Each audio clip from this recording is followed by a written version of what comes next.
اللهم اجعل القرآن ربيع قلبي ونور بصري وجلاء حزني وذهاب همي. السلام علیکم ورحمۃ اللہ وبرکاتہ. نحمده ونصلی علی رسولہ الکریم. اما بعد فاعوذ باللہ من الشیطان الرجیم. بسم اللہ الرحمن الرحیم. رب اشرح لی صدری ویسر لی امری واحلل عقدۃ من لسانی یفقہوا قولی. اور تم ان کو برا بھلا مت کہو جنہیں یہ لوگ اللہ کے سوا پکارتے ہیں، ورنہ یہ بھی زیادتی کرتے ہوئے بغیر علم کے اللہ کو برا بھلا کہیں گے. اسی طرح ہم نے ہر امت کے لیے ان کا عمل خوبصورت بنا دیا ہے، پھر اپنے رب کی طرف ہی ان سب کا لوٹنا ہے، تو وہ انہیں بتائے گا جو یہ کیا کرتے تھے. جب ایسا ہونا کہ دشمن کو قوت حاصل ہو اور اندیشہ ہو کہ اسلام کو بدنام کرے گا، برا بھلا کہے گا، تو پھر ایسی صورت میں آپ جواب میں ان کو گالیاں مت دیں، ان کے الہوں کو یا ان کے بتوں کو برا بھلا نہ کہیں، کیونکہ آپ انہیں برا بھلا کہیں گے، ان کے جذبات مجروح ہوں گے، تو نتیجہ کیا ہوگا؟ وہ آپ کے الہ کو برا بھلا کہیں گے. یہاں گالی گلوچ اور بد کلامی کی ممانعت کی جا رہی ہے. اسلام دلیل کا دین ہے، گالی کا نہیں. یاد رکھیں گے یہ بات، اسلام دلیل کا دین ہے، گالی کا نہیں. اگرچہ بت باطل ہیں لیکن ان کو برا بھلا کہنے سے کیا حاصل ہوگا؟ لوگ تو وہ جو حج پہ جاتے ہیں نا، تو شیطانوں کو جوتے مار رہے ہوتے ہیں اور پتہ نہیں کیا کیا پھینک رہے ہوتے ہیں ان کی طرف. اس سے کچھ فائدہ نہیں ہوتا. شیطان کے سمبل کو مارنے سے شیطان نہیں بھاگے گا جب تک آپ کے اندر سے آپ کا نفس کنٹرول میں نہیں. تو ہر کاز کا ایک ایفیکٹ ہوتا ہے نا. اگر آپ ان کے بتوں کو برا کہیں گے تو وہ آپ کے رب کو برا کہیں گے. اور ہمارے دین میں اشتعال انگیزی نہیں ہے، غصے سے بھڑک اٹھنا اور چیخنا چلانا اور دوسروں کے ساتھ بدتمیزی کرنا. ہر داعی دین اپنے اندر برداشت اور حکمت پیدا کرے، دور اندیش ہو، صرف موجودہ چیز پر ایک دم ریاکٹ نہ کرے کہ یہ تو میری مرضی اور سوچ کے خلاف ہو گئی بات. یہ دیکھے کہنے والا کہہ کیا رہا ہے. وَأَقْسَمُوا بِاللَّهِ جَهْدَ أَيْمَانِهِمْ. اور ان لوگوں نے اللہ کے نام پر اپنی پکی قسمیں کھائی ہیں کہ اگر ان کے پاس کوئی نشانی آ گئی تو یہ ضرور اس پر ایمان لے آئیں گے. کہہ دیجئے بے شک نشانیاں تو اللہ کے پاس ہیں، اور کیا چیز تمہیں آگاہ کرے کہ جب وہ آ جائیں گی تب بھی یہ ایمان نہیں لائیں گے. یعنی مشرکین کے ایمان نہ لانے کی وجہ معجزات کی کمی نہیں، دلوں کی سختی اور ہٹ درمی ہے. تو حق کو پانے کے لیے دل کے اندر طلب ہونی چاہیے، ورنہ انسان بڑے سے بڑا معجزہ دیکھ کے کہتا ہے تو اتفاق ہو گیا ہے، کوئنسیڈنس ہے، جادو ہے.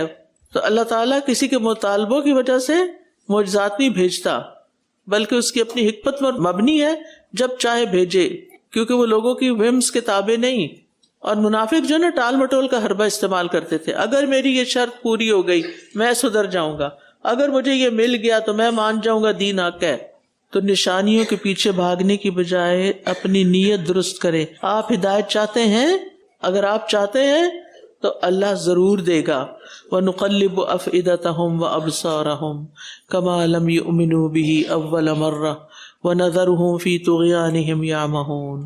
اور ہم ان کے دلوں اور نگاہوں کو پھیر دیں گے جیسا کہ یہ پہلی بار ایمان نہیں لائے، اور ہم انہیں ان کی سرکشی میں چھوڑ دیں گے کہ یہ بھٹکتے پھریں.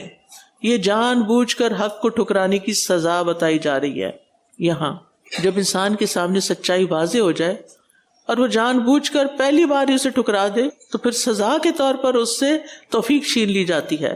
کیونکہ جب انسان حق کا انکار کر دیتا ہے نا، یاد رکھے وہ نیکی کی طرف آنا اس کے لیے بڑا مشکل ہو جاتا ہے. وہ انا کا مسئلہ بن جاتا ہے نا. جب انسان ایک دفعہ کہتے میں نے نہیں کرنا تو پھر کیا ہوتا ہے؟ لاکھ اس کو سمجھایا جائے اس نے نہیں کرنا، چاہے کتنی بھی نشانیاں دکھائی جائیں، کتنی بھی دلیلیں دی جائیں. اللہ تعالیٰ کسی کو زبردستی گمراہ نہیں کرتا. اگر کوئی فرسٹ اپرچونٹی ضائع کرتا ہے تو ہو سکتا ہے دوبارہ توفیق نہ ملے. تو حق کو ٹالنے کی عادت نہیں ہونی چاہیے.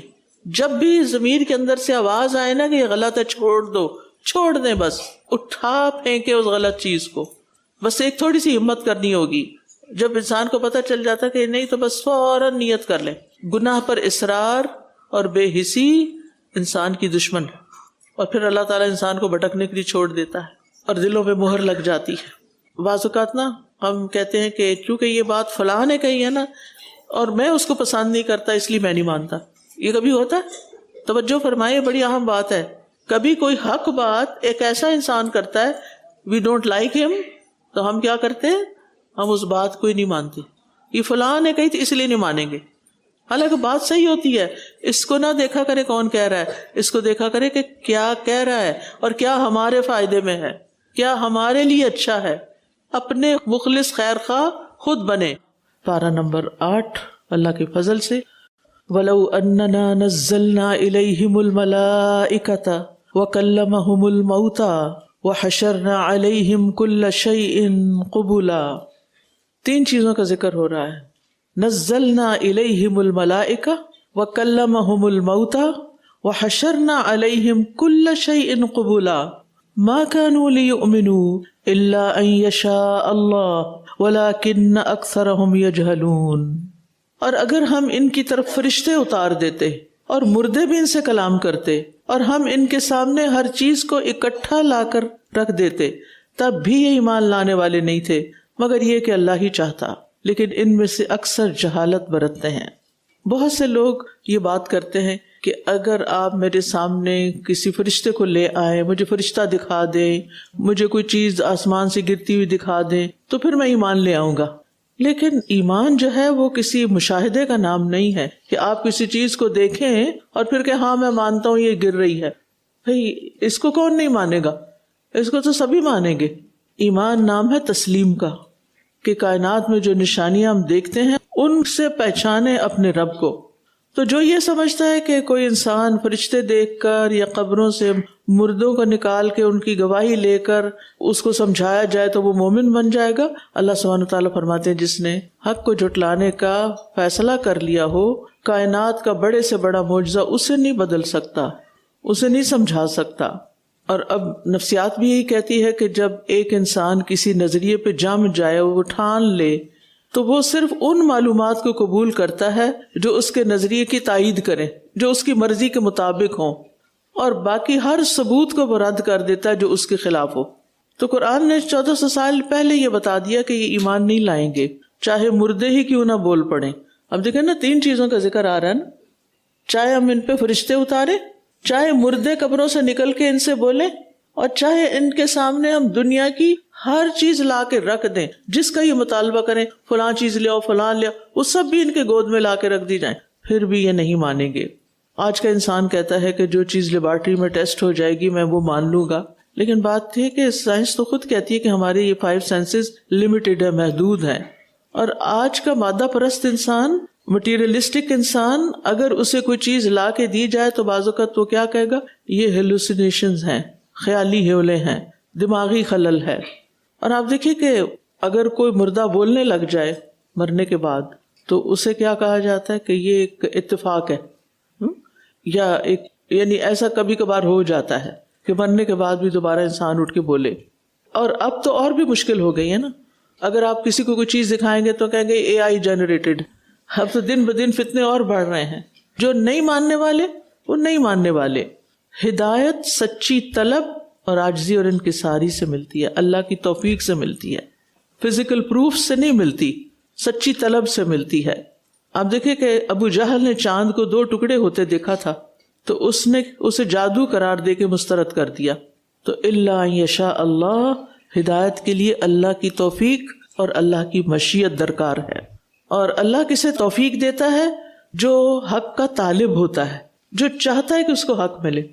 اپنے آپ سے سوال کیجئے، اپنے دل سے پوچھئے، کیا ہم قرآن اس لیے پڑھ رہے ہیں کہ ہمیں حق نظر آ جائے، ہمیں زندگی کے لیے رہنمائی مل جائے؟ اگر ہمارا ارادہ اس سے ہدایت حاصل کرنا ہے، اللہ کی رحمت پانا ہے، اللہ سبحانہ وتعالیٰ کی مرضی کو جاننا ہے، تو جو آپ چاہیں گے وہی آپ کو دے گی یہ کتاب.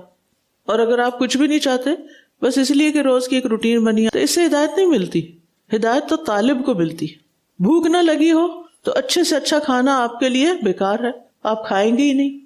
وَكَذَلِكَ جَعَلْنَا لِكُلِّ نَبِيٍّ عَدُوًّا شَيَاطِينَ الْإِنسِ وَالْجِنِّ يُوحِي بَعْضُهُمْ إِلَى بَعْضٍ زُخْرُفَ الْقَوْلِ غُرُورًا وَلَوْ شَاءَ رَبُّكَ مَا فَعَلُوهُ فَذَرْهُمْ وَمَا يَفْتَرُونَ.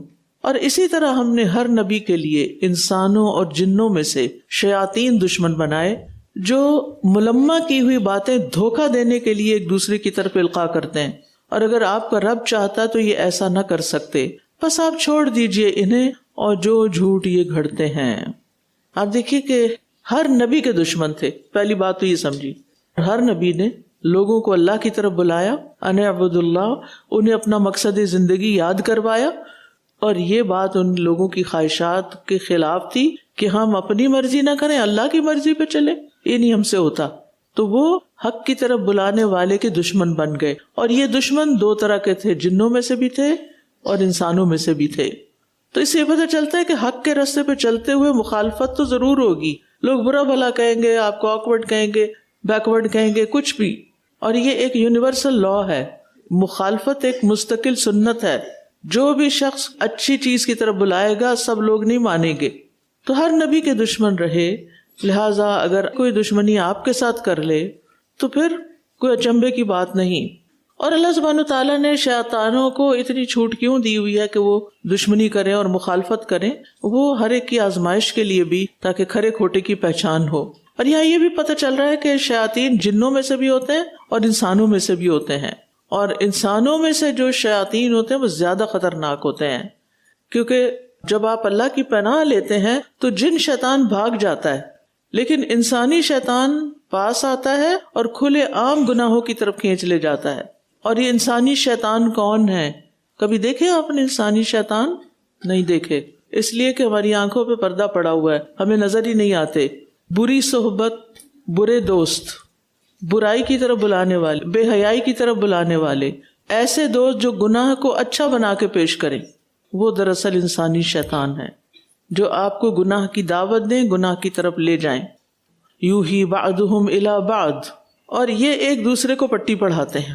یعنی جس طرح اہل خیر نیکی کے کاموں کے لیے مشورے کرتے ہیں, اہل شر بھی ایک دوسرے کو نئی نئی چالیں سکھاتے ہیں. مخالفت کے لیے اب یہ چال اختیار کرو.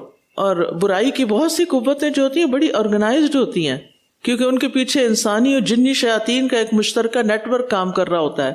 جن شیطان انسانی شیطانوں کو کیا کرتے ہیں؟ وہی کرتے ہیں, یعنی ان کے دل میں باتیں ڈالتے ہیں. اور اس کو آپ خوشنما پروپیگنڈا بھی کہہ سکتے ہیں, زخرف القول, بڑے خوبصورت الفاظ, بڑی نئی نئی ٹرمینالوجی, اور ایسے الفاظ کی چمک دمک سے لوگ متاثر ہو جاتے ہیں, اور سب کہتے ہیں کہ یہ لوگ ہیں اصل میں جو صحیح کام کر رہے ہیں. اور آپ دیکھیں کہ آج کے دور میں, میڈیا کے دور میں, زخرف القول جو ہے اس کو سمجھنا کچھ مشکل نہیں. ایسی اشتہار بازی کہ جس میں گھٹیا سے گھٹیا چیز کو اتنا اعلیٰ بنا کے دکھا دیا جاتا ہے کہ انسان کو سچ اور جھوٹ کا پتہ ہی نہیں چلتا. اب کرنا کیا ہے ایسے لوگوں کے ساتھ؟ یہ سب کچھ تو ہے, اللہ تعالیٰ نے بتا دیا کہ یہ ہوگا, لیکن آخری حصہ آیت کا دیکھیں, اللہ تعالیٰ کیا فرماتے ہیں؟ فَذَرْهُمْ وَمَا يَفْتَرُونَ, آپ انہیں چھوڑیے, جانے دیں ان کو, جو کر رہے ہیں کرنے دیں, اور یہ جھوٹ جو گھڑ رہے ہیں آپ اس پر پریشان نہ ہوں. یہ تو ہوتا رہا ہے ہمیشہ, اب بھی ہوگا, آئندہ بھی ہوگا. فَذَرْهُمْ وَمَا يَفْتَرُونَ, جب بھی کوئی آپ پر جھوٹ گھڑے, آپ سے غلط بات منسوب کرے, فَذَرْهُمْ وَمَا يَفْتَرُونَ, ان کا پیچھا نہ کریں, ان کو اللہ کے حوالے کر دیں, وہ خود ان سے نبٹ لے گا. وَلِتَصْغَىٰ إِلَيْهِ أَفْئِدَةُ الَّذِينَ لَا يُؤْمِنُونَ بِالْآخِرَةِ وَلِيَرْضَوْهُ وَلِيَقْتَرِفُوا مَا هُمْ مُقْتَرِفُونَ, اور تاکہ جو لوگ آخرت پر ایمان نہیں لاتے ان کے دل اس کی طرف مائل ہو جائیں, اور تاکہ یہ اس جھوٹ سے راضی ہو جائیں, اور تاکہ جو کمائی یہ کر رہے ہیں کرتے رہیں. یاد رکھیے شیاطین کی خوشنما باتوں کا اثر ہر ایک پر نہیں ہوتا, ٹھیک ہے؟ کس پہ ہوتا ہے؟ وَلِتَصْغَىٰ إِلَيْهِ, کون ان کی باتوں سے متاثر ہوتا ہے؟ أَفْئِدَةُ الَّذِينَ لَا يُؤْمِنُونَ بِالْآخِرَةِ, جن کا خود آخرت پر یقین نہیں ہوتا, ایمان نہیں ہوتا, انہیں ایسی باتیں بڑی اٹریکٹ کرتی ہیں. اور پھر کیا ہوتا ہے؟ وَلِيَرْضَوْهُ, اور وہ اس پر راضی بھی ہو جاتے ہیں, مان بھی لیتے ہیں, اور پھر جو کمائی وہ کرنا چاہتے ہیں کرتے رہیں. یاد رکھیے آخرت پر یقین ایک ڈھال ہے جو انسان کو فتنوں سے بچاتی ہے. جو لوگ صرف دنیاوی لذتوں اور مادی چیزوں میں دلچسپی رکھتے ہیں, انہیں جو چیزیں خوشنما لگتی ہیں وہ ان کے پیچھے آنکھیں بند کر کے چل پڑتے ہیں. اور یہ جو مادہ پرستی ہے ہر ظلم اور فساد کی جڑ ہے, مٹیریلزم, زخرف القول. تو برائی کے غلبے کے 3 مراحل یہاں بتائے گئے ہیں. سب سے پہلے مائل ہونا, پھر پسند کرنا, اور پھر اس پہ عمل کر لینا. تصغیٰ, یرضوا, یقترفوا. پہلا برائی کی طرف کان لگانا مائل ہونا، اٹریکٹ ہونا. پھر شروع میں آپ دیکھیں کہ جب آپ کسی بری چیز کو دیکھتے ہیں نا تو آپ کو تھوڑی سی بری لگتی ہے، لیکن پھر شیطان کہتا ہے نہیں ایک دفعہ دیکھ لو کیا ہوتا ہے. پھر دوبارہ دیکھتے، پھر دوبارہ، پھر آپ کو وہی برائی اچھی لگنے لگتی ہے، آپ کو پسند آنے لگتی ہے، اور پھر ایک دن آتا ہے کہ آپ بھی وہی کرنے لگتے ہیں، وہی برا کام کرنے لگتے ہیں. آپ دیکھیں کتنی چیزیں ایسی جن کے بارے میں ہمیں پتا ہے کہ اللہ تعالیٰ کو یہ سخت ناپسند ہے، لیکن ہم وہ کر رہے ہیں. کیوں ہم نے ایکسپٹ کر لی ہیں؟ کیوں ہمیں وہ خوشنما لگتی ہیں؟ کیوں برائی ہمیں اچھی لگتی ہے؟ دیکھیے اپنی زندگی میں کون کون سی بری چیزیں اچھی لگتی ہیں. وہ شیطان نے پھانس لیا، آپ کو پکڑ لیا. ابتدا میں آپ نے تھوڑا سا اس کو ریزسٹ کیا، لیکن جب سوشل ویلیڈیشن دیکھی کہ سب لوگ یہی کر رہے ہیں تو ہم نے کر لیا تو کیا ہوا. اور جو دل جتنا ایمان سے خالی ہوتا ہے اتنا ہی زیادہ اہل الشہوات اور اہل الشبہات کی طرف مائل ہوتا ہے. اس کے چنگل سے باہر نکلنے کے لیے آخرت پر یقین مضبوط کریں، اپنی موت کو یاد رکھیں، قبر کی تنہائی کو یاد رکھیں، حشر کے دن کی ہولناکی کو یاد رکھیں. جو مرنے کے بعد کو یاد رکھے گا نا صرف وہ اس سے باہر نکل سکتا ہے، ورنہ نہیں.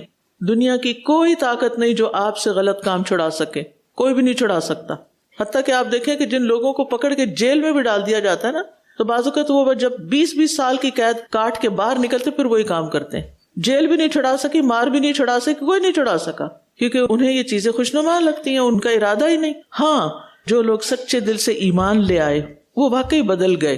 انہوں نے آخرت کی وجہ سے اپنے موت کے بعد کی زندگی کے سکون کے لیے، راحت کے لیے، ہمیشہ کے جہاں کوئی اور کام ہی نہیں آئے گا، انہوں نے پھر ہر چیز چھوڑنا گوارا کر دی. صحابہ کرام نے کس طرح شراب چھوڑی. افغیر اللہ ابتغی حکما وہو الذی انزل الیک الکتاب مفصلا والذین آتیناہم الکتاب یعلمون انہ منزل من ربک بالحق فلا تکونن من الممترین. کیا پھر میں اللہ کے سوا کوئی اور فیصلہ کرنے والا تلاش کروں، حالانکہ وہی ہے جس نے تمہاری طرف یہ مفصل یعنی ڈیٹیلڈ تفصیلی کتاب نازل کی ہے. اور وہ لوگ جنہیں ہم نے کتاب دی تھی وہ جانتے ہیں کہ یہ آپ کے رب کی طرف سے حق کے ساتھ نازل کردہ ہے، پس آپ ہرگز شک کرنے والوں میں سے نہ ہوں. مومن کے لیے حتمی حکم، فیصلہ کرنے والا، الٹیمیٹ جج صرف اللہ کی ذات ہے. اس کائنات میں صحیح اور غلط، حلال اور حرام، حق اور باطل کا فیصلہ کرنے کا آخری اختیار صرف اللہ کا ہے. جب اللہ تعالیٰ اپنا کوئی فیصلہ سنا دے کہ یہ صحیح ہے اور یہ غلط ہے تو کسی انسان، معاشرے یا روایت کی یہ حیثیت نہیں کہ وہ اس کے مقابلے میں اپنا حکم چلائے، اپنی مرضی دکھائے. آج کا انسان پریشان ہے کہ وہ کس کی مانے، سائنس کی مانے، فلسفے کی مانے، سوشل میڈیا ٹرینڈز کی مانے، یا اپنی خواہش کی یا کسی دین کی. اس الجھن کو یہ آیت ختم کرتی ہے کہ آربیٹریٹرز، حکم صرف اللہ کی ذات ہے. وہ فیصلہ کرے گا کہ کیا کرنا ہے اور کیا نہیں کرنا. آپ دیکھیں کہ جب آپ دنیا میں ہوتے ہیں نا اور پھر کچھ دین پڑھتے ہیں تو آپ بیچ میں کشمکش میں آ جاتے ہیں، ادھر جاؤں کہ ادھر جاؤں، ادھر جاؤں کہ ادھر جاؤں، یہ کروں یا نہ کروں، کیا کرنا چاہیے کیا نہیں کرنا چاہیے. لوگ سارے کچھ اور کر رہے ہیں، دل کچھ اور چاہ رہا ہے، دین کچھ اور کہہ رہا. اب جاؤں کدھر؟ تو کیا کرنا چاہیے؟ کس کو حکم بنانا چاہیے؟ اللہ کو. اسی لیے یہاں پر آپ دیکھ رہے ہیں آیت میں افغیر اللہ ابتغی حکما، کیا اللہ کو چھوڑ کے میں کسی اور کو فیصلہ کرنے والا بناؤں. وَهُوَ الَّذِي أَنزَلَ إِلَيْكُمُ الْكِتَابَ مُفَصَّلًا، حالانکہ اس نے تمہاری طرف تفصیلاً کتاب نازل کی ہے، ڈیٹیلڈ گائیڈنس تمہارے پاس موجود ہے. اللہ نے اس کو تفصیل والی کتاب کہا ہے.